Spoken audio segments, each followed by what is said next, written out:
Moi, quand même, de mon côté, j'ai quand même baigné dans une éducation où ma mère a toujours fait en sorte de mettre les études au centre de mon éducation. Et elle a réussi aussi par les études. Elle vient d'une petite ville de Pologne. À force de ses efforts, en plus beaucoup plus de difficultés pour pouvoir avoir accès aux livres et tout, elle a réussi petit à petit à monter les échelons et à s'émanciper aussi par les études. Si on veut savoir comment s'est passé le passage, déjà, il faut retourner à la troisième. Troisième, on se pose la question de l'orientation. Qu'est-ce qu'on veut faire après le collège ? Là, les problèmes ont commencé. Parce que jusqu'ici, quand on rentre au collège, que j'ai eu la chance que pour moi, ça se passe relativement bien, hormis quelques écarts de conduite, mais au niveau des notes, des résultats, tout suivait son cours. On est dans un tunnel pendant 4 ans, on a juste à attendre et puis tout se passe bien. Et je pense que la chance, elle s'inscrit toujours dans un contexte. Et là, le contexte, en l'occurrence, c'était celui d'un bon élève. Donc, rebelote, au moment de choisir, j'hésitais. Déjà, ce que j'avais dit à mes amis, peut-être plombier, peut-être pompier. À partir de la terminale, où j'ai vu que je suis revenu à un niveau assez bon, j'ai commencé à prendre confiance. Moi, tu me parles pas d'âge.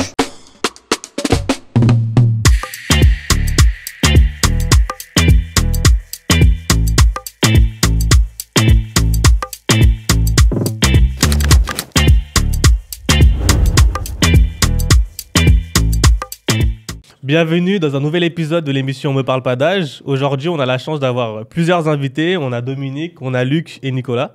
Donc peut-être, Dominique, rapidement, tu peux te présenter.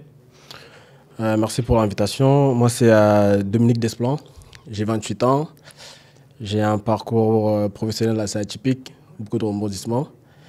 Et depuis 1 an aujourd'hui, je me prépare pour mon retour en Afrique. Okay.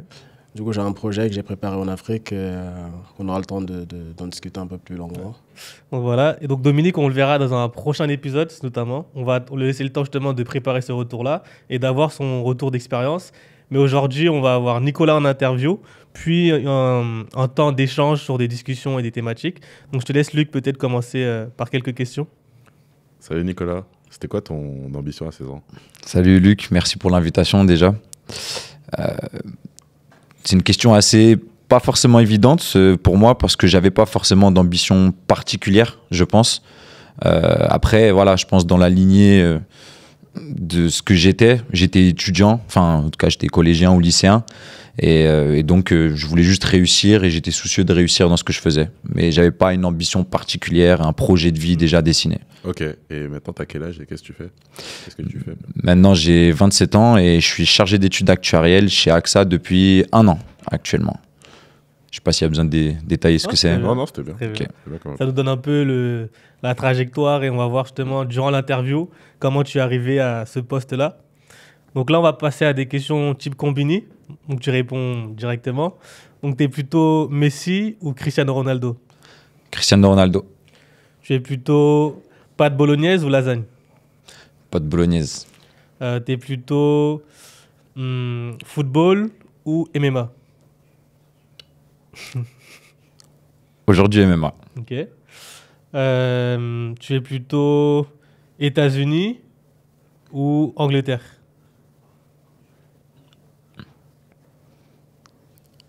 Angleterre. Et maintenant, j'ai une dernière question. Elle n'est pas facile. Si tu devais être un personnage historique, ce serait qui ? Ah, là, tu me poses une colle. Hein. Instinctivement. Ouais, t'as pas le droit de réfléchir trop longtemps. Je sais pas si j'ai une figure à laquelle je m'identifie immédiatement. J'arrive pas à te le sortir comme ça. Après, historique, ça peut être dans le passé ou dans le présentement aussi. Ou quelqu'un qui t'inspire. Alors. Quelqu'un qui m'inspire. Ouais. Aujourd'hui, c'est une personne, je pense qu'elle préfère sûrement rester discrète, c'est une personne que j'ai la chance de côtoyer. C'est un prêtre au niveau de ma paroisse qui m'inspire pas mal. Parfait. Bon, on va rentrer dans le vif du sujet. Moi, je te laisse, Luc, commencer l'interview. Moi, j'ai quelques questions à propos de ton parcours. Déjà, au lycée, t'étais quel type un peu d'élève ? T'étais quel type d'élève ? Je sais qu'il y avait des séries à cette époque-là, normalement. T'avais quoi comme série ? Quelle matière t'aimais ? Enfin, voilà, est-ce que tu peux nous parler un peu de toi en tant qu'élève au lycée ? Oui, tout à fait. Pour nos plus jeunes auditeurs, il y avait bien des séries, pas des séries Netflix, mais il y avait bien sûr des voix. Donc pour la première question de savoir quel type d'élève est-ce que j'étais, moi je pense que j'ai toujours été un élève soucieux de mes résultats. depuis le collège et aussi après au lycée. Et voilà, j'étais plus porté un peu sur les matières scientifiques, mais j'aimais quand même bien les matières un peu plus où il y avait du raisonnement, du discernement, je sais pas si c'est le terme approprié. Et du coup, ça m'a mené logiquement vers la voie ES, économique et sociale.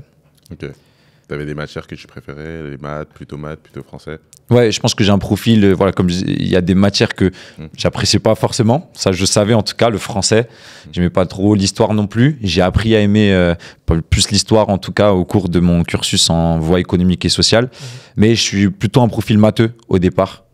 Les maths, j'ai directement accroché. Je réussissais plutôt bien. Et voilà, je trouvais que c'était de l'apprentissage dynamique. C'était pas forcément, je dois absorber, mais voilà, c'était un peu didactique, faire des exercices ou autre. Est-ce que tu avais justement un environnement favorable à ce goût pour les études? Est-ce que tu avais des modèles de réussite autour de toi, de personnes qui avaient réussi par les études, ou c'était plus quelque chose qui venait naturellement ou comment tu... Oui, moi quand même de mon côté, j'ai quand même baigné dans une éducation où ma mère a toujours fait en sorte de mettre les études au centre de mon éducation. Et elle a réussi aussi par les études. Elle vient d'une petite ville de Pologne. Et voilà, à force de ses efforts, en plus beaucoup plus de difficultés pour pouvoir avoir accès aux livres et tout, et ben elle a réussi petit à petit à monter les échelons et à s'émanciper aussi par les études. Bon, après, il y a eu d'autres choses qui se sont passées, mais voilà, en tout cas, oui, j'ai quand même eu cette chance-là d'avoir une maman qui a toujours mis les études en priorité dans ma vie, qui m'a jamais obstrué, n'a jamais mis d'obstacle entre moi et les études, bien au contraire. Ok, donc tu avais déjà ce côté-là venant de ton éducation qui était assez axé sur les études. Et tu as toujours été un élève du coup assez soucieux, sérieux, concentré, ou il y a eu parfois des moments là où tu as pu t'égarer, ou alors, voilà, parle-nous un peu de ton parcours dans cette optique-là. Oui, je pense que il y en a qui, voilà, je pense qu'il y a deux types de trajectoires. Il y en a qui au début avaient du mal avec les études, qui à un moment donné se tournent. Ouais. Moi, on va dire, si jamais j'essaie de faire une forme, ce serait un losange. Ça veut dire que j'étais très soucieux de mes études, assez calme. Puis à un moment donné, au collège, surtout 4e, 3e, j'étais un petit peu plus agité. Et pour ensuite bien filer dans le droit chemin. Bon, peut-être qu'après, quand on creusera un peu, il y a toujours des ouvertures. Mais globalement, comme je l'ai dit, vu que c'était dans mon éducation, il fallait que je réussisse dans les études sans avoir plus de pression que ça. Hein. Ma mère, elle m'a jamais poussé non plus à faire des devoirs pendant les vacances ou autre. Elle m'a toujours laissé assez libre dans ma manière d'organiser mon temps. Mais à un moment donné, j'ai eu, voilà, je pense qu'en fonction des fréquentations, en fonction d'où tu grandis, des gens à qui tu t'assimiles, ben, j'avais déjà, je pense, les codes des études qui m'avaient été inculqués depuis le plus jeune âge. Par contre, il y avait d'autres codes que je voulais assimiler au fur et à mesure, et du coup, ça a mené à des écarts peut-être de comportement. Voilà, à titre d'exemple, juste pour que ça paraisse plus concret comme ça, je pouvais avoir en 3e 16 de moyenne un avertissement de conduite en observation, et puis j'avais été exclu 2 fois dans la même année, interdit de balle. J'avais pas fait, c'était pas du banditisme, hein, qu'on soit d'accord, hein. Tout était mesuré, mais ça contrastait. Il y avait quand même ce contraste entre mon attitude et ce qui se reflétait dans mes résultats. C'est hyper intéressant parce que effectivement, c'est un peu comme on voit avec la socialisation primaire et secondaire, c'est-à-dire que de par son exemple et son histoire, ta mère t'a montré justement l'importance des études. En plus, moi, je connais bien ta mère, je sais qu'il y a beaucoup de livres, elle est très cultivée, elle peut discuter de beaucoup de sujets. Donc, on voit que tu as dû baigner dans une enfance, ou en tout cas, l'école, ce n'était pas quelque chose d'opposé à ce que ta mère te montrait. Mais par contre, peut-être, de par ton entourage, peut-être que les codes et les aspirations n'étaient pas forcément tous liés à l'école. Et donc, peut-être, il y avait peut-être parfois des fritements entre ces deux mondes. Mais moi, j'aimerais rebondir sur ton passage de Thomas Mann, qui n'est pas forcément le collège le mieux classé de Paris, à un lycée qui est Monet, c'est ça? Claude Monet. Donc, qui est l'un des meilleurs lycées de Paris. Donc, comment s'est passé ce passage et finalement, comment tu l'as vécu personnellement? Alors, comment s'est passé ce passage? Il y a plusieurs questions en une, je pense. Si on veut savoir comment s'est passé ce passage, déjà, il faut retourner à la 3e. Ouais. 3e, on se pose la question de l'orientation. Qu'est-ce qu'on veut faire après le collège? Là, les problèmes ont commencé. Parce que jusqu'ici, quand on rentre au collège, que voilà, j'ai eu la chance que pour moi, ça se passe relativement bien, hormis quelques écarts de conduite, mais au niveau des notes, des résultats, tout suivait son cours. On est dans un tunnel pendant 4 ans, on a juste à attendre et puis tout se passe bien. Et par contre, au moment où il y a une rupture entre le collège et le lycée, on se pose la question, je vais faire général, je vais faire technologique, je vais faire professionnel. Les 3 voies un peu qui s'offrent à tout le monde. Et moi, j'avais beaucoup d'amis qui, eux, voulaient faire professionnel. Et puis moi, j'avoue que j'avais pas une trop grande connaissance. Je m'étais jamais plus posé de questions. Ça rejoint peut-être un peu la toute première question qui m'a été posée. Est-ce que j'avais une ambition particulière? Moi, j'ai jamais pensé mon parcours. Je l'ai vécu, je l'ai fait. J'étais à 100% dedans quand je devais le faire. Mais je l'ai pas pensé plus que ça. Donc, au moment de ce choix, j'avais pas pensé général, technologique, professionnel. Et puis, comme j'étais un peu... dans ma période agitée, je me disais non, je peux pas aller en général. Pour moi, c'était pour utiliser des termes convenables, bobo. C'est pas pour moi, ça me correspond pas, alors que les notes étaient clairement là. Et j'entendais à l'inverse des amis qui me disaient qu'ils voulaient faire professionnel, bac pro commerce, le fameux, vers lequel tout le monde s'orientait. Et en plus, quand t'entends professionnel, c'est plus concret. Ça a de la dégaine, quoi. T'entends ça, tu t'imagines en costume, bac pro commerce, rentrer dans les tours, et en plus on te dit que tu vas être payé voilà, pendant les stages ou autres. Et moi je me disais, ça peut m'intéresser. Et donc bon, après de nombreuses discussions, je forçais un petit peu pour faire professionnel à un moment donné. Bien sûr, j'ai de la chance. Et là, je pense que la chance, elle va beaucoup revenir dans mon parcours.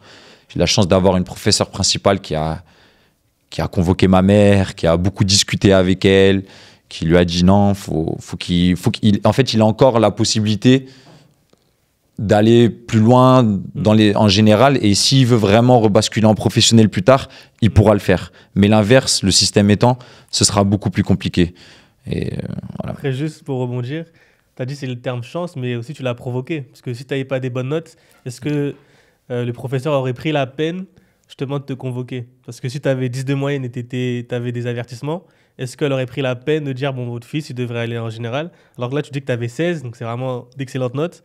Donc est-ce que aussi tu n'as pas provoqué aussi cette chance de te faire au moins remarquer de par tes notes, par tes professeurs?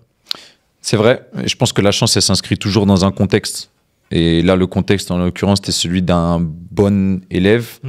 Mais même chose, ce qui fait que moi, on pourrait dire j'ai la chance d'être né avec une mère qui m'a mis les études au centre de mes préoccupations. Je pense que, en effet, on a une tendance quand même à vouloir tout le temps tout expliquer. Et je pense qu'en effet, on peut creuser plus que juste dire c'est la chance et puis il n'y a rien. Mais il y a quand même un facteur qu'on maîtrise pas. Voilà, dans mon jargon, j'utilise ça des fois une grâce qui nous tombe dessus et après on décide de l'apprendre, de ne pas l'apprendre. Et un autre fait qui m'a marqué, c'était en fait, quand tu étais en primaire au collège, finalement, ce que ta mère t'avait donné, c'était suffisant parce qu'il fallait juste que tu aies des bonnes notes pour continuer à avancer.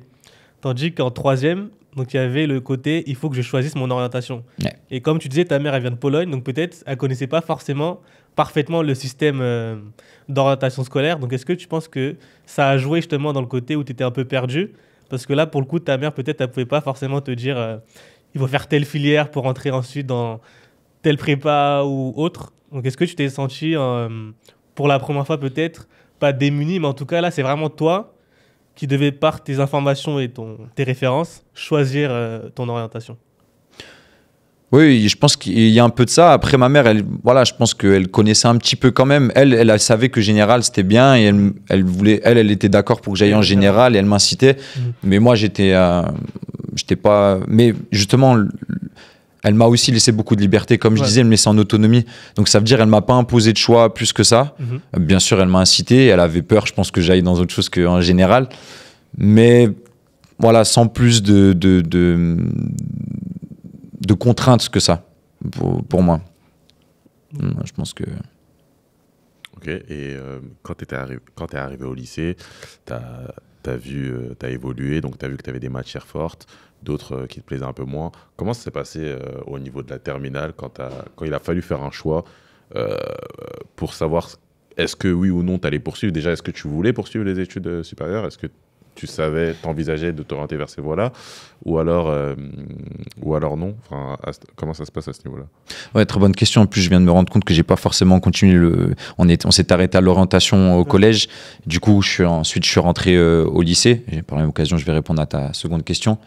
Et donc, je suis arrivé donc j'étais dans un collège qui n'était pas le mieux réputé du 13e arrondissement de Paris. Et ensuite, je suis toujours dans le 13e arrondissement de Paris. Je suis atterri finalement, après une longue négociation, je suis arrivé au meilleur lycée général de mon public du 13e arrondissement de Paris. Et là-bas, il y a quand même un changement de paradigme qui s'est opéré. Comme j'avais dit, j'avais 16 de moyenne au collège. J'arrive en seconde, j'ai 11, je crois, de moyenne, entre 11 et 12. Et en maths particulièrement, qui était ma matière forte, je suis passé de 16, première note, 6,5. Et sachant que le professeur distribuait les copies dans l'ordre décroissant, la première fois que j'entends 6,5, Nicolas, je me lève pas. Et je me dis, il a fallu qu'on me le répète 3 fois pour que je me réveille vraiment, quoi. Et après, bon, chemin faisant, comme j'avais quand même cette facilité, je pense, avec les études et que j'étais un mec soucieux, faut le dire. Au lycée, par contre, j'ai commencé à être plus soucieux davantage qu'au collège, où le collège, ça se faisait plus naturellement. J'ai quand même travaillé et j'ai pu réatteindre, entre la seconde, première, terminale, j'ai pu revenir au même niveau que ce que j'étais à la fin du collège. Donc, ouais, je crois à peu près un 16 de moyenne. Et par contre, donc là, maintenant, pour répondre à ta question, est-ce qu'il s'est pas... Voilà, rebelote. Qu'est-ce qui se passe? Je viens de finir mon lycée, j'étais dans un nouveau tunnel pendant 3 ans. Encore choisir. Là, par contre, c'était encore pire, je crois. C'était pire parce que tu as l'impression que ça implique beaucoup plus de choses. À la fin je connaissais pas en fait bien. Moi, j'entendais fac. Je savais même pas que fac, c'était la même chose qu'université. Je connaissais pas les classes préparatoires. Moi, j'avais des amis. Une école qui avait une classe préparatoire en plus. J'étais dans une école qui avait une classe préparatoire. Et je voyais plein de gens qui commençaient à faire des dossiers pour aller à Dauphine. Et moi, je comprenais pas. Je comprenais vraiment. C'est vraiment que les cours. Ouais, moi, en fait, ça rejoint. Et une fois de plus, ça rejoint encore la question de l'ambition. En fait. Voilà, j'avais pas d'ambition concrète. Juste, par contre, je faisais les choses bien quand il fallait. Voilà, court terme, je voulais avoir des bons résultats. J'aimais l'école. Ça suivait son process. Je me projetais pas. Donc, rebelote, au moment de choisir, j'hésitais. Déjà, ce que j'avais dit à mes amis, peut-être plombier, peut-être pompier. Et j'en avais parlé souvent. Je me souviens que même au lycée, quand j'avais parlé de plombier, il y en a, il m'appelait chef tuyautier en cours. Tu vois, il me disait, parce qu'il se foutait de moi, alors qu'il n'y a pas du tout à rigoler de ça. Mais justement, il disait, lui, qu'est-ce qu'il raconte? Ça ne correspond pas à son profil au cours, quoi. Et voilà, donc c'était juste pour se moquer de moi, mais gentiment. Et ouais, même, moi, j'ai un de mes professeurs, à qui peut-être c'est l'occasion de rendre hommage, parce que je n'ai pas forcément repris, qui s'appelle Monsieur Sopo, qui était mon professeur principal et qui était aussi professeur d'SES. Et lui qui arrêtait pas à un moment donné, il me demandait ce que je voulais faire. Et moi, je disais à un moment donné, bon, prof de sport. Moi, je m'étais tombé d'accord sur prof de sport, donc je vais faire STAPS. Et quand il m'entend dire STAPS, il me dit, tu manques d'ambition. Il me dit, alors que moi, je ne voyais pas du tout comme ça, manquer d'ambition ou pas, mais il me disait, voilà, tu manques d'ambition, il y a des classes préparatoires et tout. C'est là que j'ai commencé à entendre parler de tout ça. C'était déjà un peu tard, je crois, le moment où il en parlait. Mais en même temps, comme je me blessais beaucoup au sport, je faisais du foot et je me blessais énormément. Je me suis dit, je peux pas jouer ma scolarité sur mon état physique. J'avais entendu qu'il y avait beaucoup de sports, ce que j'adorais. Je me débrouillais bien aussi en sport, mais je me blessais souvent, donc j'ai dit, c'est pas possible. Et je suis allé du coup vers la deuxième discipline que j'aimais le plus. Donc c'est vraiment comme ça que j'ai éliminé, c'est qu'est-ce que j'aime, qu'est-ce que j'aime pas. Par chance, je pense, avec le recul, c'est les maths que j'aimais beaucoup et sur lesquels je me débrouillais le mieux. Et du coup, j'ai cherché je connaissais pas la classe préparatoire vraiment.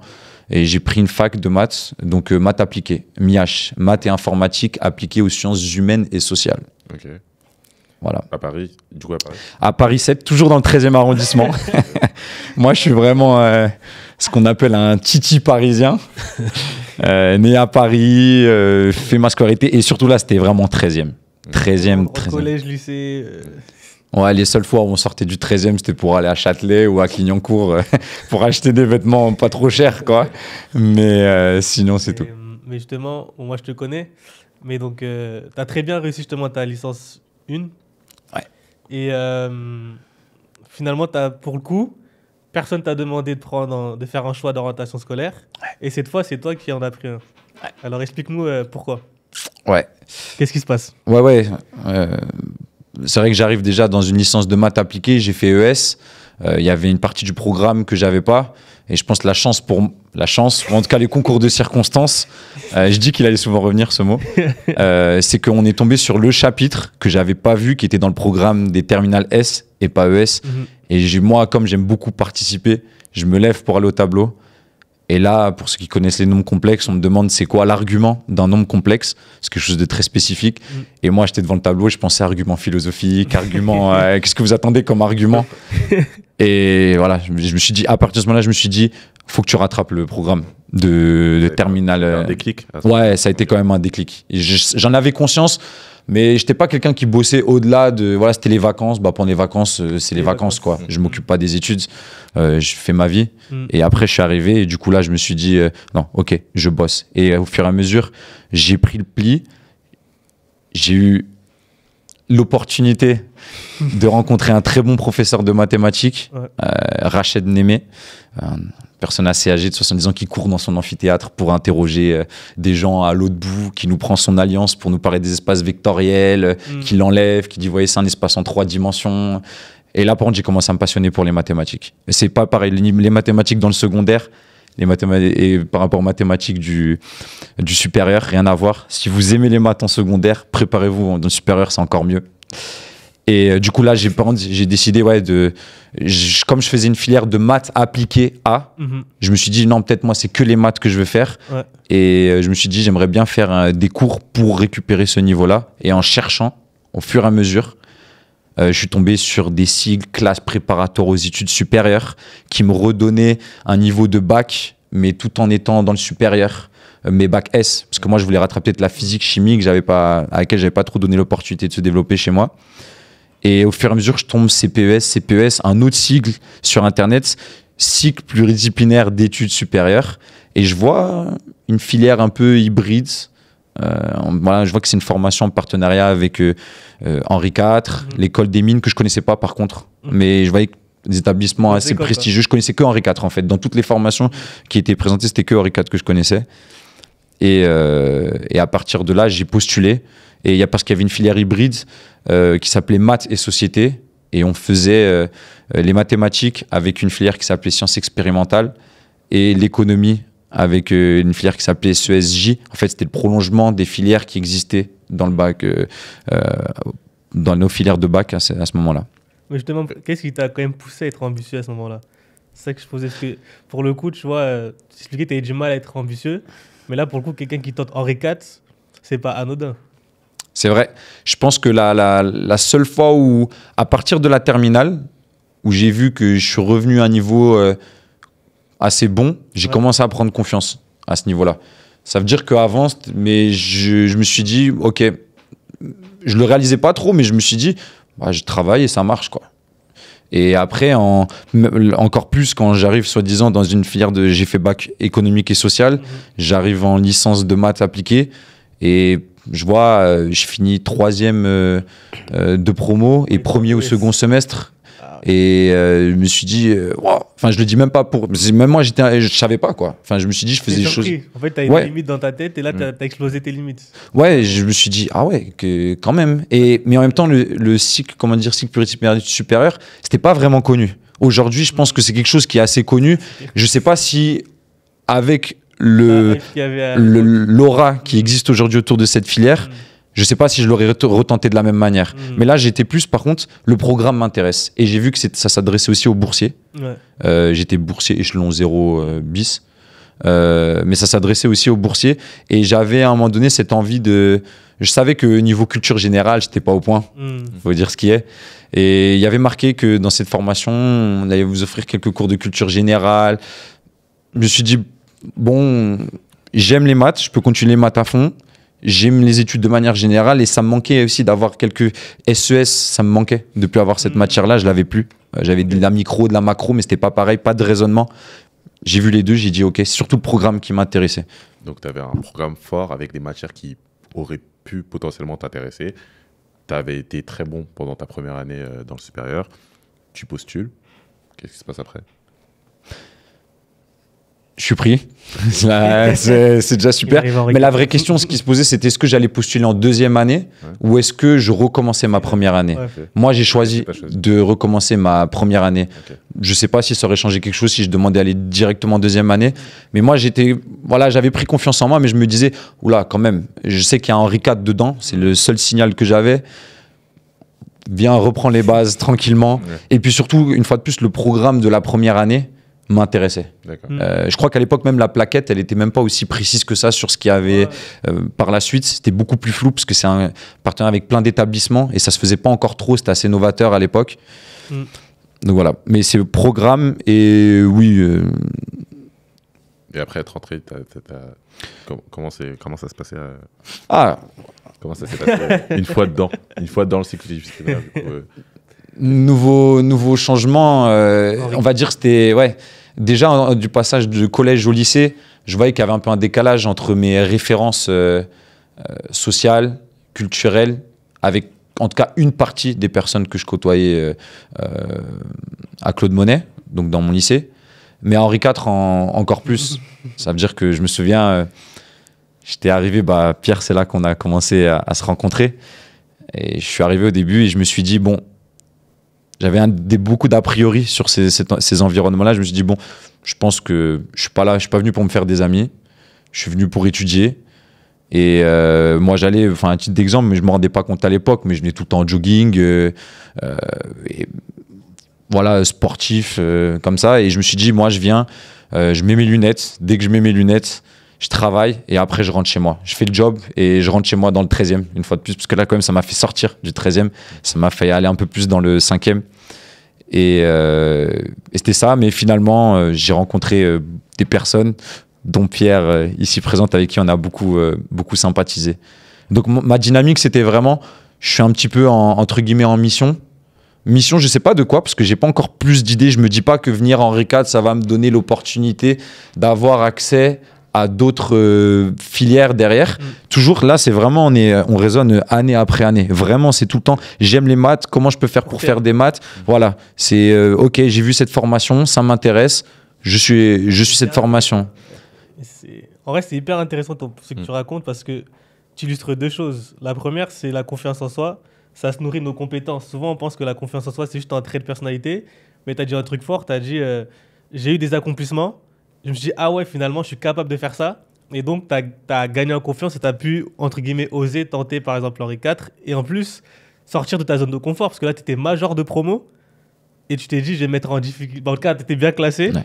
Et tu as pu te mettre en difficulté en disant, j'accepte d'aller quand même dans une nouvelle filière. Alors que tu aurais pu te dire, je suis dans les meilleurs de ma promo et je vais y rester. Et le deuxième point qui m'a marqué, c'est que toi, tu es beaucoup dans la motivation, en tout cas pour l'instant, intrinsèque, dans le sens où j'aime les maths, j'ai envie d'en savoir plus, donc je vais postuler à une école. Alors que beaucoup d'élèves, c'est le salaire de sortie dans cette école, c'est ça. Donc j'ai plus tenté ça, ou voici les opportunités que ça va m'offrir, donc j'y vais. Donc tu es beaucoup moins dans la motivation extrinsèque, en tout cas à cette époque-là, et plus dans la motivation intrinsèque de se dire j'aime ce que je fais, j'aime cette matière, j'ai envie de découvrir telle compétence ou telle matière, donc j'allais voir qu'est-ce que ça donne. Donc ça, je trouvais ça en tout cas intéressant dans tes propos. Ouais, non, tout à fait. Je pense que c'était vraiment ça ce qui m'intéressait. Je réfléchissais pas encore à l'après. Au salaire, tout ça. Le salaire, mais une fois de plus, tu vois, quand tu dis je me suis mis en difficulté, alors que j'étais major de... Même le fait d'avoir été major de promo, ça n'a jamais été un objectif. Juste, j'ai bossé de mon coin, c'est arrivé. Tu es concentré sur toi. Donc, je l'ai jamais pris comme un acquis non plus. Je me suis pas dit, tiens, là, je sais que je voulais de ça, je suis arrivé. J'ai toujours été soucieux. En fait, le côté soucieux des résultats, je l'ai toujours eu. C'est arrivé. Et après, je me suis pas dit, je me mets en difficulté. Comme en fait, c'est pas quelque chose que j'ai désiré, c'est plus... Voilà, on va vers autre chose. Et je me suis pas dit, alors que à ce moment donné, maintenant, je le comprends avec du recul. Je me souviens, j'ai parlé avec ce fameux professeur dont je vous ai parlé. Non, le professeur qui est mathématique et qui m'avait offert un livre pour l'agrégation, je crois, quelque chose comme ça. Ouais. Et qui m'avait dit, t'es sûr que tu veux pas rester? Et il me disait, il y a les parcours d'agrégation et tout. Et je pense qu'à ce moment donné, lui, il avait le recul, il a peut-être vu mon classement, il s'est dit, peut-être qu'il faut qu'il reste. Ouais. Et moi, j'avais pas conscience de ça. C'est avec le recul, maintenant, je me dis, voilà. Mais après, l'inverse, c'est que j'ai commencé à prendre confiance. Première année Henri IV, Elle s'est bien passée, sans plus ni moins. Voilà, mais pour moi, déjà, d'être intégré dans le cursus, comme j'ai dit au début, j'étais assez fermé, je ne vais pas me faire d'amis, je viens juste pour bosser. Finalement, ça a été quand même, à un moment donné, j'ai appris beaucoup de choses. Voilà, j'avais accès à une culture qu'au départ, en tout cas, je m'y étais jamais intéressé. Ouais. Et voilà. Mais par contre, à un moment donné, j'ai commencé à prendre confiance. Je voyais que je recommence mon... La deuxième année, là, du coup. Ouais, on est entre la première et deuxième année. Première année, j'ai pris confiance. Je finis avec 12 de moyenne, peut-être. Voilà, c'était cool. Mais ça en se mathématiques, t'as beaucoup augmenté, quand même. Mathématiques, ouais. Sachant que c'était difficile d'avoir des bons résultats, je crois que j'avais fini à 12 de moyenne en maths, mais à l'époque, c'était compliqué. Et avec un très bon professeur avec qui je m'entendais très bien aussi. Et la deuxième année, par contre, là, ça a été un petit peu différent. J'ai commencé à prendre confiance. Et je me suis dit, en vrai, ça va passer. Et en même temps, je sentais qu'au fur et à mesure, l'intérêt que je pouvais avoir, la motivation qui se dégageait simplement de l'intérêt d'une discipline, commençait à suffire de moins en moins. Plus, occasionnellement, des problèmes, même pas qu'accessoirement, mais des problèmes d'organisation. C'était différent. Avant, j'avais... les filières au CPS, la première année, on avait des cours donc d'éco, de sociaux, d'histoire, de philo, français, langue 1, langue 2. C'était comme à peu près une prépa et les maths. Et en deuxième année, on commence à avoir plusieurs cours de maths, moins de cours dans d'autres disciplines. Et du coup, un cours de maths, c'est différent à suivre que je trouve un cours d'histoire ou de sociaux ou d'éco. Un cours de sociaux, d'éco, tu ne le révises pas d'un cours sur l'autre, tu comprends encore ce qui se passe, tu sais qu'à un moment donné, tu vas devoir y repasser.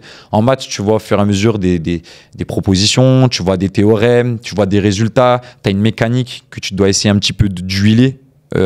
Et bon, allez, on va dire que tu ne travailles pas pendant 4, 5, 6 cours, ça va, tu t'en sors un petit peu. Mais à un moment donné, quand tu as plein de cours de maths en parallèle, que tu révises pas tu révises pas fréquemment, régulièrement plutôt, bah je vois que je commence un peu à me noyer dans tout ça. Et ça, l'organisation, c'était un gros point aussi, très très gros point. Le premier point d'achoppement, j'ai jamais été organisé jusqu'ici, ça m'avait jamais porté préjudice. Et à partir de la L2 et la L3, ça a été un peu plus compliqué. D'autant plus que j'avais perdu en fait cette chose. Ce qui faisait ma force, c'était le travail. Quand j'avais besoin de travailler en L1, c'était le travail. Et là, je me suis dit, ça va passer un peu plus facilement quand même. Ça, combiné à un manque d'organisation et à un niveau qui s'élève, ça a fait un cocktail explosif. Et du coup, quelle solution tu as trouvé face à ce problème? Comment tu as eu le déclic pour mieux t'organiser? Est-ce que tu as bénéficié d'un accompagnement, d'une aide en particulier de quelqu'un? Pierre rigole, peut-être qu'il y a une anecdote à partager. Je sais pas. Franchement, la solution, je crois, c'était système D. Hein. Ah ouais. Non, moi, je pense que j'ai jamais vraiment... Honnêtement, je pourrais la jouer. Ouais, j'ai travaillé sur mon organisation, c'est allé mieux. J'ai jamais réellement, dans le cadre de mes études, du moins, réussi à avoir, je pense, l'hygiène d'un étudiant ambitieux. Non, pour moi, un étudiant ambitieux, ça, je m'en suis rendu compte avec les camarades qu'on côtoyait autour de nous. Voilà, parmi mes découvertes, quand je suis arrivé, c'est qu'il y avait des gens tous mention très bien au bac. Moi, j'avais eu bien. Alors, déjà, ce qui avait étonné. Après, voilà. Pas le même niveau. Voilà. Mais voilà, des gens qui avaient quand même peut-être un projet un peu plus défini que moi, même s'ils l'ont retravaillé au fur et à mesure de leur parcours. Ils savaient ce pourquoi ils étaient là à un moment donné. Ils avaient des ambitions à aller dans tel master. Moi, d'une année sur l'autre, je savais toujours pas. Vraiment, toujours pas. Ouais, j'étais toujours une année après l'autre. Et du coup, j'ai pas mis j'utilise ce terme, de pipeline en place pour vraiment ajuster le tir. Et je pense que j'étais un peu démuni aussi. J'ai jamais été dans ces conditions-là, j'ai pas eu...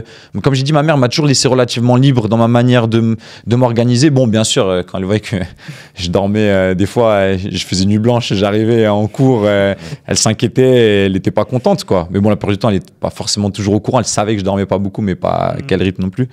Mais j'ai jamais... Je pense, honnêtement, à un moment donné, à un certain niveau, l'organisation, elle devient primordiale. C'est plus juste l'intérêt que tu peux avoir, c'est... Quelle est la régularité que tu vas mettre dans tes efforts pour pouvoir être au point à chaque moment et des méthodes, des bonnes méthodes. Ça veut dire, un contrôle, ça se révise pas qu'avec le cours. Moi, j'avais un peu cet aspect passionnel, donc passionné plutôt. Voilà, moi, ce qui m'intéressait dans les maths, c'était les concepts. Je voulais comprendre les démonstrations, parfois les plus compliquées du cours. On était à la veille d'un contrôle, plutôt que de réviser l'anal.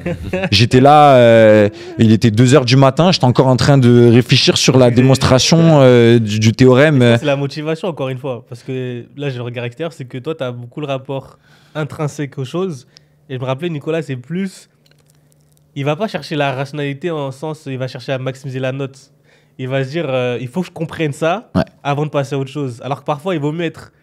Bon, je dis pas bof, mais pas tout comprendre, mais te dire, ça va me permettre d'avoir des points. Alors que Nicolas, c'était vraiment... Il fallait qu'il soit rigoureux dans son apprentissage. Il fallait que je maîtrise tout ce que je fais. Avant de passer à C, il fallait que je maîtrise AB. Alors que moi, je voyais des élèves, ils maîtrisaient à peine AB. Mais je disais, par rapport aux annales, comme il disait, je sais que si je maîtrise quelques points clés, je vais pouvoir avoir les notes suffisantes. Et je pense que c'est ça aussi qui a joué. Ouais, et après, c'est honorable de me décrire comme ça, mais avec le temps, j'ai fait ma psychanalyse un petit peu. C'est que mine de rien, c'était grandement dû à ce problème d'organisation. Ouais, Ça veut dire que dans le fond, dire je veux tout comprendre, mais si jamais je le faisais en temps et en heure, t'aurais pu le faire. voilà. Sauf que là, j'avais des ambitions qui n'étaient pas adaptées à la situation dans laquelle je me retrouvais. Ça veut dire, à la veille d'un contrôle où j'ai à peine révisé, je vais commencer à m'inventer des ambitions de je veux comprendre les choses qui ne seront pas utiles.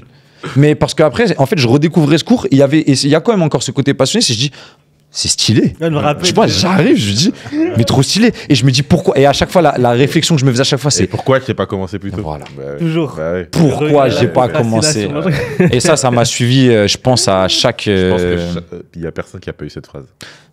Exactement. Ah, tout le monde a des Un moment. Mais sauf que moi, je pense que la particularité, ça s'est répété à partir de la L2, mais encore plus en L3. Premier semestre de L3, donc on a les partiels, je me dis la même chose. On a les examens du premier semestre, je me redis la même chose. On a les partiels du deuxième semestre, on a les examens, et tout le temps, je me retrouvais dans la même situation. Et à un moment donné, je comprenais pas moi non plus pourquoi je faisais pas les efforts pour. Je pense que peut-être je me retrouvais dépassé, faut le dire, aussi à un moment donné. Je pense qu'à un moment donné, peut-être le niveau était trop élevé. J'avais pas l'impression comme ça, parce que quand j'étais en cours, j'interagissais tout le temps, mais c'est peut-être un faux semblant, c'est un biais, peut-être que j'avais.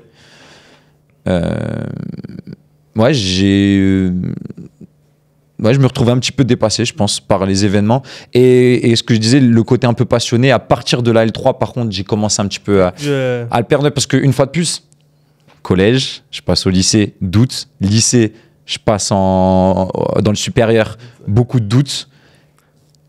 De la licence, donc la fin, et je sais que la L3 j'avais pas encore validé, mais je devais passer dans les masters, et là par contre quand même ça allait crescendo mes questionnements en fait, parce que j'avais plus de billes du fait du parcours qu'on avait fait. Je me rends compte, il y a des gens, ils vont en écho, il y a je parle avec Pierre par exemple, je parle avec d'autres gens qui sont dans d'autres domaines, des gens qui ont arrêté les études mais qui font qui sont dans le monde professionnel, comme Dominique aussi, et du coup, je commence vraiment, je suis perdu. Je me suis pas posé plus de questions que ça. Au début, je me dis, je vais devenir prof. Et après, au fur et à mesure, je dis, je sais pas si c'est vraiment ça pour d'autres contraintes.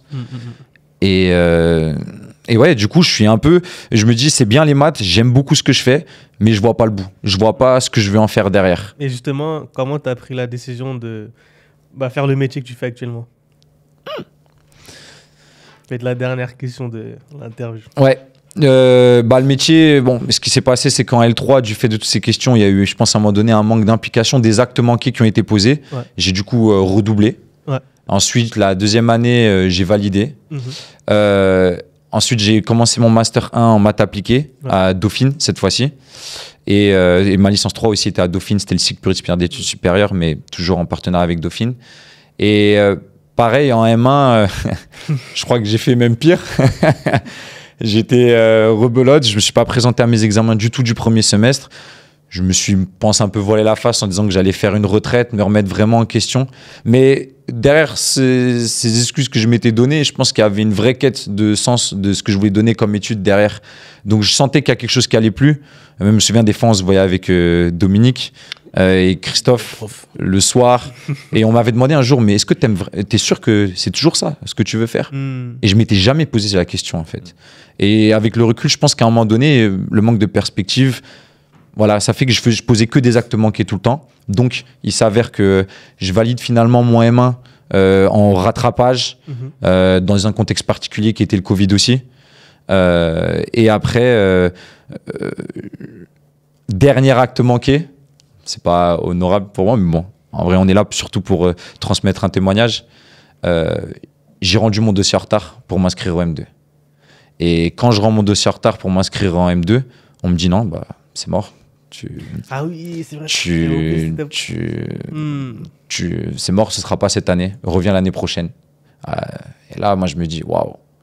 Là, j'avoue, j'ai commis, je crois, au summum. En fait, au fur et à mesure des années, ça s'est tcholé. Mais là, j'étais vraiment... Même moi, j'étais étudiant quand même, parce que j'aimais ce que je faisais. J'avais de l'interaction avec des profs. Les profs ne le remarquaient pas tout de suite. Je pense qu'il y avait souvent des gens qui me disaient, mais je pensais que j'allais avoir des bons résultats. Ils me disaient, mais c'est un décalage entre tes résultats. Et j'avais pas les méthodes, j'avais pas l'organisation, j'avais pas tout ça. Je me posais plein de questions.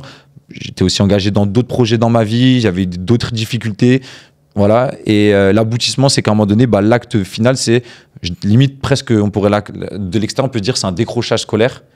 Et non, et bah, du coup, j'ai fait une année de césure, mais subi, une fois de plus, c'était pas choisi.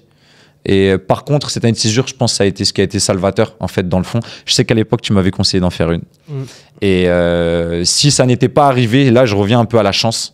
C'est cet acte manqué, on peut dire, c'est de la négligence, mais j'arrive à ce moment-là et j'ai fait donc une année de césure en tant que data scientist, dans un premier temps dans un laboratoire de recherche de Dauphine, où c'était l'application des méthodes mathématiques pour les sciences sociales. Et ensuite, ça s'est bien passé, ce stage-là. On m'a recommandé pour un autre stage à l'autorité de la concurrence, et en tant que data scientist toujours. Là aussi, on devait essayer de créer un outil qui puisse permettre une forme de système de recommandation entre les différentes saisines de l'autorité de la concurrence qui existait. Et là, ça s'est relativement bien passé. Et après, du coup, je suis revenu en master, et cette fois-ci, master en alternance. J'avais compris, en tout cas en étant parti 1 an, que je pouvais plus revenir sur les mêmes modalités. Voilà, j'avais compris qu'en fait, je pense que j'avais un manque de vision, manque de repères, manque de contacts, manque de réseau à un moment donné pour me dire il y a quelque chose après les études. C'est pour ça que je me voyais plus comme prof aussi, parce que prof, c'est les choses qu'on connaît le plus, sur lequel tu t'occupes que de ta discipline, sur laquelle que je connaissais déjà, les mathématiques. Et en définitive, là, avoir fait mes stages et mon alternance, ça m'a aidé. Et après, une fois de plus, je me retrouve en tant que chargé d'études actuarielles, il faut chercher une alternance. J'en avais refusé 1 ou 2. Je pense comme la chance, j'étais dans Dauphine, c'est assez prestigieux, c'est bien reconnu. On a reçu une offre en tant que chargé d'études actuarielles. Et voilà, le sujet était intéressant. J'ai travaillé sur un mémoire qui parlait plus d'application de machine learning. C'est quoi l'actuariat ? Alors, l'actuariat, c'est une très bonne question. Je ne connaissais pas du tout, en fait, même avant de faire vraiment mon alternance. Ouais. Je dirais plutôt ce qu'est un actuaire. Donc, un actuaire serait quelqu'un qui dispose en fait d'un arsenal composé de mathématiques, en particulier statistiques, probabilités, qui a un peu des bases, des connaissances en finance et en modélisation pour pouvoir appréhender le risque et aider le COMEX, comité d'exécution, à pouvoir prendre des décisions en termes de tarification et de tarification des polices d'assurance, des contrats d'assurance, ainsi que les risques qui sont inhérents au sujet même, à la gestion d'un contrat d'assurance. En particulier, moi, je suis dans les assurances vie. Pour le dire vraiment très brièvement, parce que je sais que le temps court, moi, je travaille dans une assurance vie. Par exemple, on va prendre un contrat de retraite. Si tu veux compléter ta retraite, tu peux déjà cotiser sur une retraite dans un régime de surcomplémentaire, donc qui dépasse le régime de l'État, le régime de base. Et tu nous donnes de l'argent. Cet argent, nous, on se met d'accord sur un taux de rentabilité. Tout dépend des contrats, une fois de plus. Et on va le placer sur les marchés financiers. Tu vas le récupérer lors de ton départ de l'âge légal à la retraite. Il y a d'autres clauses aussi pour lesquelles tu peux, d'autres sorties de contrats qui sont envisageables si jamais il y a un décès dans ta famille, si jamais tu vas acheter une maison ou autre. Et nous, on doit forcément, de moment cet argent place sur les marchés financiers, il y a des risques qui sont inhérents aux conditions économiques et qui sont inhérents aussi à ton comportement. Si jamais tu veux récupérer ton argent tout de suite, il faut qu'on soit en mesure d'avoir cet argent directement, sachant qu'il est placé sur les marchés. Donc il y a plein de calculs probabilistes, financiers, et c'est de la modélisation qu'il y a derrière. Et c'est ce qu'on essaie d'être toujours solvable. Et si tu devais donner un conseil à un jeune qui veut devenir actuaire, justement parce que ça l'intéresse, parce qu'il est passionné comme toi, tu l'as été par les mathématiques, qu'est-ce que tu lui dirais? D'être curieux, d'aimer un minimum la modélisation, mais je parlais surtout de curiosité. Parce que mine de rien, quand tu es dans l'actuariat, tu touches à plusieurs choses. Tu peux toucher à de la finance, à de la modélisation mathématique et aussi à une certaine forme de cadre juridique, un cadre prudentiel. Voilà, faut savoir que ces assurances sont très surveillées. Et du coup, il faut avoir une appétence d'être un peu polyvalent dans ce qu'on veut faire. Et surtout quand on est actuaire, faut pas avoir peur de découvrir de nouveaux horizons. Il y a plein d'horizons qui, au sein même de l'actuariat, tu peux être plus en tarification, dans le risk management, donc dans la gestion des risques, dans les études de rentabilité d'un contrat. En fait, tu as des métiers à tous les niveaux, de la création d'un contrat d'assurance à sa commercialisation et à l'étude de sa rentabilité et des risques qui sont inhérents à l'exposition de ce contrat. Voilà. Donc, curiosité, aimer comme un minimum les chiffres, mais je dirais ça en particulier. Okay. Merci beaucoup pour cette partie interview. Merci à toi. Donc là, je propose qu'on passe au format discussion. Donc le premier, c'est selon vous, quel est le plus important entre le travail et le talent dans la réussite d'un individu, que ce soit dans le domaine du sport, professionnel, etc. Donc récemment, il y a eu plusieurs échanges, notamment une interview sur France Culture, il me semble, entre Anthony Bourbon et Sama Karaki, donc qui est neuroscientifique, tandis qu'Anthony Bourbon, c'est un entrepreneur. Donc pour Sama Karaki, le talent, c'est une fiction. Tandis que dire que pour réussir, il faut travailler, c'était aussi une fiction, beaucoup storytelling. Et à l'inverse, Anthony Bourbon disait que dans la société française, entre guillemets, si on veut, on peut, que le travail, en tout cas, ça permettait grandement, en tout cas, de réussir sa vie. Donc selon vous, on va commencer par Dominique, pour toi, si on devait jauger quel est le plus important, pour toi, est-ce que le talent est plus important dans la réussite d'un individu ou est-ce que c'est le travail qui va avoir le plus d'impact sur sa réussite, sur ses résultats? En fait, pour bien introduire ma pensée sur ce sujet, c'est un peu comme par rapport à la phrase où on dit que seul on va vite et à deux on va encore plus loin. Ouais. C'est un peu cette manière-là, on dit que le talent, si on l'a, c'est bien, ouais. On en profite, mais on ne pourra pas se passer du travail. C'est un peu comme, si je passe un peu la référence avec certains footballeurs, comme Ronaldinho. Ouais. T'es hyper talentueux. Beaucoup de talent. Mais qui arrête sa carrière prématurément parce que le travail ne suit pas. Comme Eden Hazard, plusieurs personnes qui arrêtent un peu à 29 ans. Non, pour moi, quand on a la chance d'avoir le talent, c'est une opportunité, c'est une chance. Ça, on ne choisit pas. T'es né avec. Maintenant, tu peux aller un peu plus loin.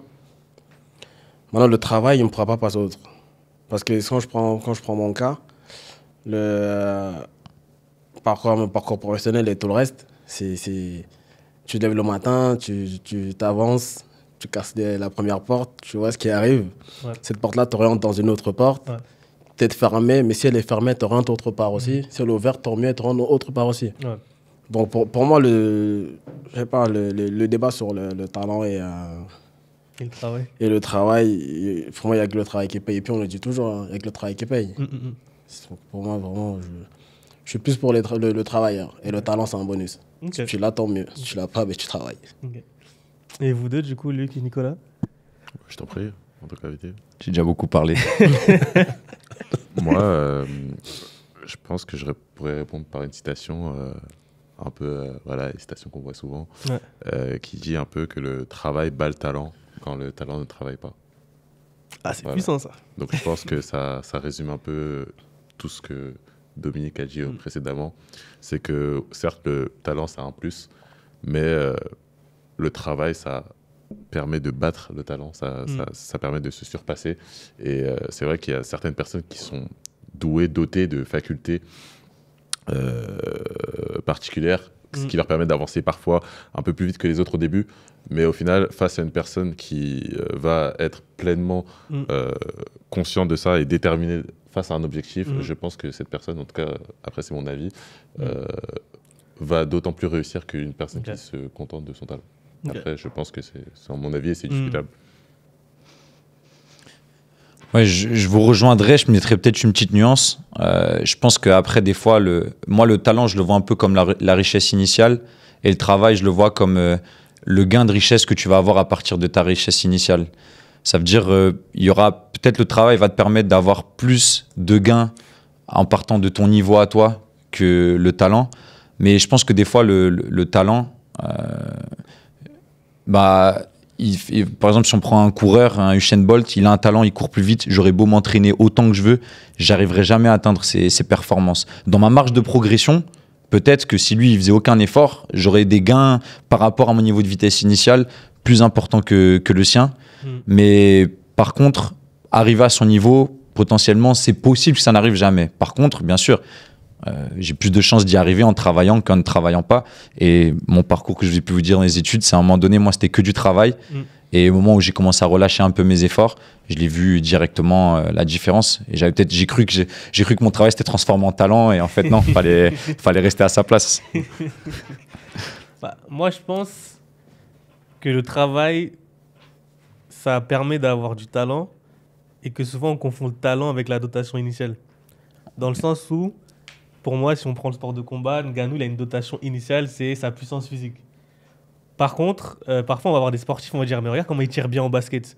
Ça, pour moi, c'est le travail qui a créé ce talent-là. C'est-à-dire que toi, c'est tellement incroyable comment il joue bien en basket que tu dis c'est inaccessible. Et j'avais lu le livre de Kobe Bryant, il disait, quand j'étais jeune, j'étais rapide, mais je n'étais pas incroyablement rapide. J'étais puissant, mais pas incroyablement puissant. J'étais technique, mais pas hyper rapide.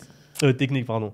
Et c'est par le travail, en fait, qu'il est devenu talentueux. Et je pense, en fait, on a tous une dotation initiale, c'est-à-dire on est, je sais pas, on est grand, qu'on le veuille ou non, ça peut jouer. Quelqu'un est beau, un peu moins beau. Quelqu'un est une femme, un homme, etc. Donc ça, qu'on le veuille ou non, ce truc de base, ces caractéristiques, ça joue. Mais moi, je pense vraiment que par le travail, on peut devenir talentueux au sens où, c'est ça qui permet de nuancer, c'est que je pense, quand on travaille, il faut chercher le talent. Dans le sens où si tu travailles, mais tu t'éparpilles partout, tu risques d'être moyen partout. Par contre, si tu te dis, moi, j'ambitionne d'être le meilleur combattant de MMA, j'ambitionne de devenir le meilleur boulanger, c'est du travail. On va dire quel talent chez ce boulanger. Mais je pense que c'est du travail. Donc moi, je pense que il y a des choses qu'on ne maîtrise pas. C'est-à-dire, voilà, le facteur chance, comment on est né, nos forces et tout. Mais je pense que si on a une ambition claire, on peut justement devenir talentueux dans un domaine par le travail. Donc moi, je vous rejoins tous. En fait, je pense que le travail, c'est le plus important. Mais le travail intelligent et pas que la quantité. Parce que moi, le premier, des fois, je travaillais trop. Mais j'allais dans tous les sens. Et du coup, j'étais moyen partout. Et je me dis, peut-être si je me concentre sur un point, bah là, je vais peut-être devenir talentueux dans un domaine. Même si, qu'on le veuille ou non, le monde n'est pas juste. Il y a des gens qui vont avoir plus de facilité à faire certaines choses. Nous aussi, on aura certaines facilités dans certains domaines.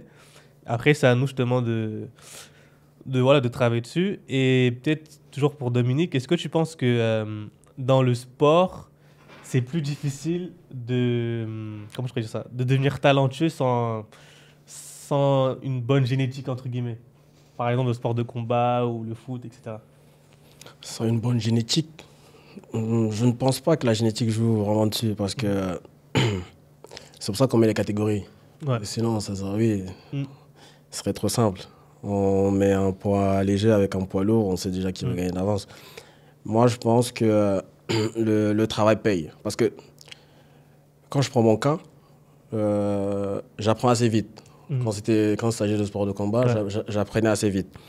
Donc, mais aujourd'hui, du coup, je voyais une progression, je la voyais ma progression. Parce que je m'entraînais et j'apprends vite parce que, entre guillemets, j'y allais tous les jours. J'allais peut-être 1 heure avant.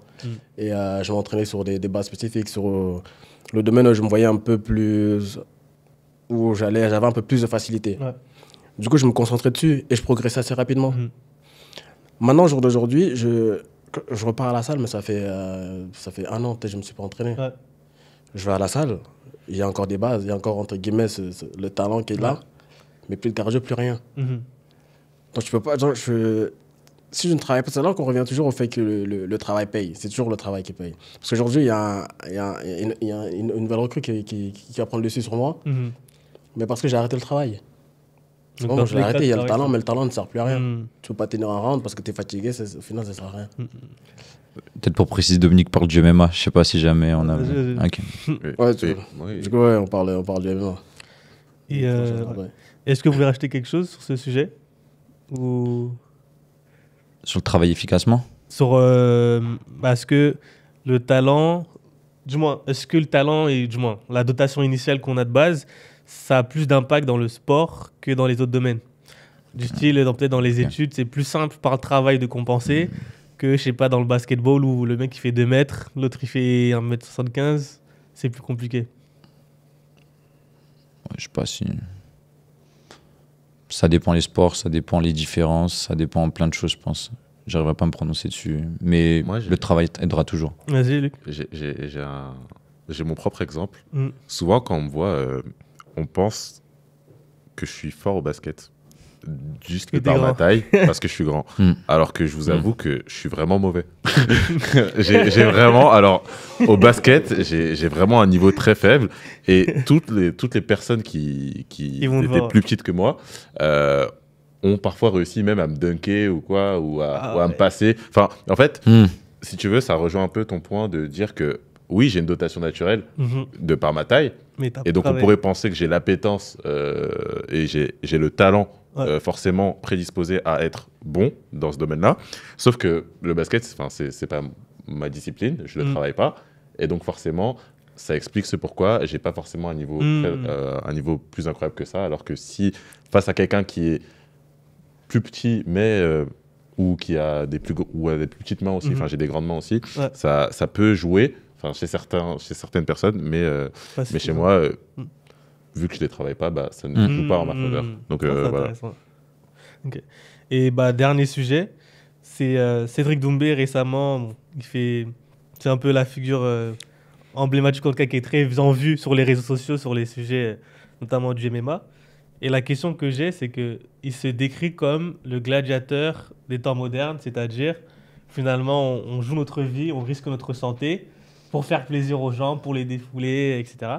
Donc est-ce que vous, surtout vous deux, Nicolas et Dominique, est-ce que vous partagez cet avis que finalement les combattants d'aujourd'hui sont les gladiateurs des temps modernes? Et on va finir sur ça. Moi, je pense qu'il a, sur ce côté-là, il a raison sur le côté où c'est divertissement. On va pas, c'est vrai que nous, on se bat pour notre plaisir et pour l'argent qui en découle derrière. Mais pour les autres, c'est le fait c'est le plaisir de regarder des beaux combats. Ouais. Parce que oui, c'est vrai. Mais temps moderne aussi, parce que tu le fais plus ça de manière un peu bête, Ouais. si on peut dire ça. Ouais, Tu le fais un peu, carrément, tu le fais intelligemment. Ouais. Et tu penses aussi à construire une carrière parce que tu dois vivre de ça demain. Ouais. Donc tu réfléchis un peu même sur la manière d'aborder le combat. Tu sais, maintenant, les gens, on va au-delà de juste donner un coup de poing. Ouais. Ça va au-delà de juste donner un coup de poing et après encaisser, donner un coup de poing, encaisser et gagner peut-être par chance. Non, ça, il y a des entraînements derrière, il y a un peu il y a un suivi médical derrière, il y a de tout. C'est pour ça qu'on parle un peu de moderne. Et c'est plus juste bourrin. Il faut être un minimum intelligent. Ouais. Pour aller vraiment loin, il faut un minimum d'intelligence. C'est vrai que tu vois qu'il y a certaines personnes qui s'entraînent en regardant les combats de leur adversaire. Parce qu'il y a un peu plus d'intelligence derrière. On le fait plus. On n'aborde plus les combats c'est plus vraiment. C'est vraiment c'est ça, le gladiateur des temps modernes. Et en plus, on parle de Cédric Doumbé. C'est quelqu'un qui sait très très bien le faire. Ouais. La communication et tout le reste. Donc, moi, je pense qu'il a raison. Je suis un peu plus d'accord avec lui sur ce côté-là. Puis, je sais pas, après, mon avis sur les Après, je pense que il y a aussi faire du MMA et faire du MMA. Dans le milieu professionnel, dans le milieu amateur, tu peux en témoigner, vu que toi, à l'époque où le MMA n'était pas encore légalisé, tu as fait un combat de pancrace. Ouais. Et bon, tu n'étais pas là pour acheter ta liberté. Mais il y a quand même aujourd'hui, il y a une structure qui commence à se mettre en place. Ouais. Comme l'a dit, un suivi médical, on a des coachs qui suivent bien, tout le monde commence à être un petit peu préformé. Mais je pense que dans le milieu encore, amateur, merci. Il y a encore pas mal d'ajustements à faire. Des arbitres, en tout cas, il y a un très bon podcast dessus qui est La Fine Équipe. Je ne sais pas si on a le droit d'en parler. Sur Gong, la chaîne Gong, où justement ils en parlent souvent du milieu amateur, avec en particulier Cyril Diabaté, qui est un ancien champion, et qui forme encore et qui va beaucoup sur le circuit amateur malgré son palmarès. Et du coup, qui raconte que des fois, il y a des arbitres. On voit très bien qu'il y en a un qui a pris un KO. Normalement, quand on se prend un vrai KO, on ne recombat pas le combat d'après, mais quand même, il y en a qui ont quand même recombattu. Donc, en tout cas, en termes de conditions, la différence avec un gladiateur, c'est qu'il achète sa liberté avec. Donc, si on le voit d'un point de vue professionnel, oui, on essaie de construire sa carrière dessus, on essaie d'acheter sa liberté, on essaie un petit peu de s'en sortir, oui. Après, dans les conditions, elles ont quand même, je pense, pas mal évolué, en tout cas dans le milieu professionnel. Ouais. Par contre, dans le milieu amateur, on n'a peut-être pas cette notion du gladiateur qui cherche à acheter sa liberté, mais dans les conditions, voilà, il y a encore. C'est en progrès. Okay. C'est en progrès, mais il y a encore une marge de progression. Okay. Je pense. Et Luc, est-ce que tu as un dernier mot à dire sur ce sujet avant de conclure l'émission? Je pense que vous avez tous précédemment, avant moi, résumé en bien ce que c'était. Ce qu'était l'enjeu plutôt d'aujourd'hui.